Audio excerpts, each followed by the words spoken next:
today we're diving into Anees Jung's Lost Spring, a really powerful look into childhoods that are basically swallowed up by poverty and tradition. It's a story about that one season of life that for millions of kids just never, ever gets a chance to bloom. And let's just start with this line. It's our way in. You can just hear a child's voice, right? And it's filled with this weird mix of hope and total desperation. This single sentence just drops us right into the world of these kids, a world where finding one coin in a pile of trash feels like striking gold. So that quote really sets the stage for the book's title, Lost Spring. It's a central metaphor for the whole thing.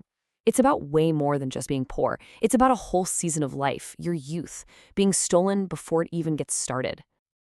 And that, right there, is the heart of it. Spring is supposed to be about childhood, innocence, play, growth, joy. But for the kids in these stories, that season is just gone. It's been completely erased by the harsh realities of child labor, and it frames their struggle not just as one for survival, but as a fundamental theft of their youth.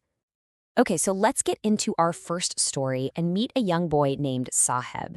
His entire world is a place called Sima Puri, which is this settlement right on the edge of Delhi. And his job is picking through garbage. And right off the bat, we run into this incredibly biting piece of irony. His full name, Saheb-e-Alam, literally means Lord of the Universe. And he says it with pride, totally unaware of the meaning. Just think about that. This Lord of the Universe spends every single day of his life barefoot, digging through other people's trash. And here's the cold, hard reality of his life. His family had to flee Bangladesh back in '71 after storms wiped out their fields. They ended up here, in a squatter settlement with no sewage, no running water. For him and his friends, this army of barefoot boys, survival means one thing and one thing only: rag picking. Now this is where things get really interesting. We see how garbage means two totally different things in their world. For the adults, it's just work. It's a means to an end, it's their daily bread. But for a kid like Saheb, it's wrapped in wonder. It's a treasure hunt, where finding a single ruby coin feels like you've just discovered a pile of gold. So eventually, Saheb lands a job at a tea stall, and it sounds like a step up, right? He gets paid 800 rupees, and he gets all his meals. But the author makes a key observation. His face has lost the carefree look. That steel canister he has to carry now is way heavier than his old rag-picking bag. Not because of its physical weight, but because of what it represents. His freedom is gone. He's no longer his own master. Okay, now we're going to shift gears. We're leaving the garbage heaps of Delhi and heading to the fiery furnaces of Firozabad, the city of bangles. And it's here that we meet our second boy, Mukesh, who dares to dream a completely different kind of dream. And right away, you see the contrast with where Saheb's story ended. Mukesh insists on being his own master. There's a fire in him, a spirit that refuses to be completely snuffed out by his circumstances. He has a dream, and he's holding on to it.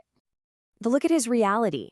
Firozabad is the heart of India's entire glass bangle industry. His family is trapped generation after generation in this one profession. They work in these awful, illegal conditions, tiny, dingy cells with blazing hot furnaces. Some 20,000 children are working in there, often losing their eyesight before they even reach adulthood. It's brutal.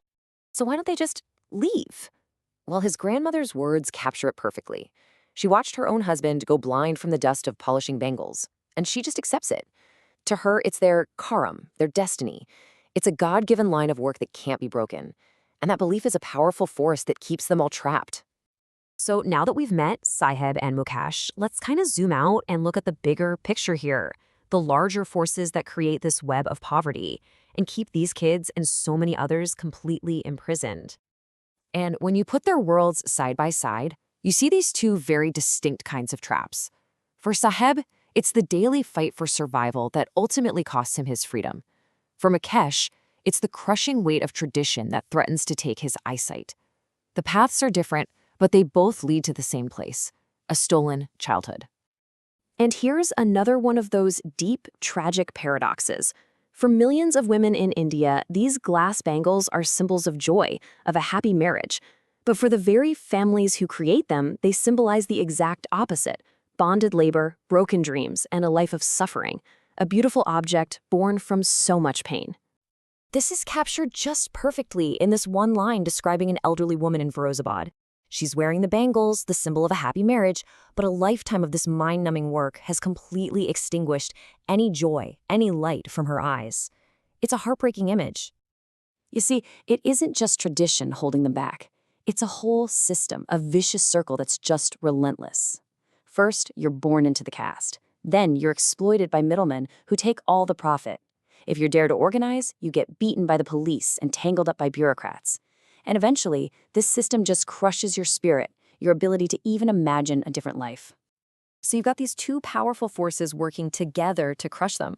On one side, you have the family, trapped by poverty and the stigma of their caste. On the other, you have this vicious circle of loan sharks, middlemen, politicians, and police. Together, they create what the author calls the baggage on the child that he cannot put down. So, after all of that, is there any hope? I mean, really, can a dream actually survive in a world that seems perfectly designed to destroy it? And then you get this little flash of daring. When everyone around him has just accepted their fate, Mukesh says it again, "I want to be a motor mechanic." In his world, that simple statement is a huge act of rebellion. It's him refusing to accept the baggage that he's been forced to carry. The author points out, that the garage is a long way from his home. And Mukesh's response, it's so simple, but it's incredibly powerful. He doesn't even hesitate. He just says, "I will walk." That determination, that willingness to just take the first step, no matter how long the journey, that's where the hope is. So when we pull this all together, what are the big takeaways? Well, we see how poverty and tradition can absolutely destroy a childhood. We see how bigger systems of power keep these cycles of labor going. But we also see that things like education and real opportunity are the only way out. And maybe most importantly, that even a small dream can be a powerful, powerful act of resistance. And that leaves us with one last really important question to think about. The stories of Saheb and Mukesh, they aren't just stories in a book, are they? They're a mirror. They reflect a reality that's happening all over the world. So the question for us is, what forces in our own societies conspire to keep people trapped in poverty today? That's something we're thinking about long after this is over.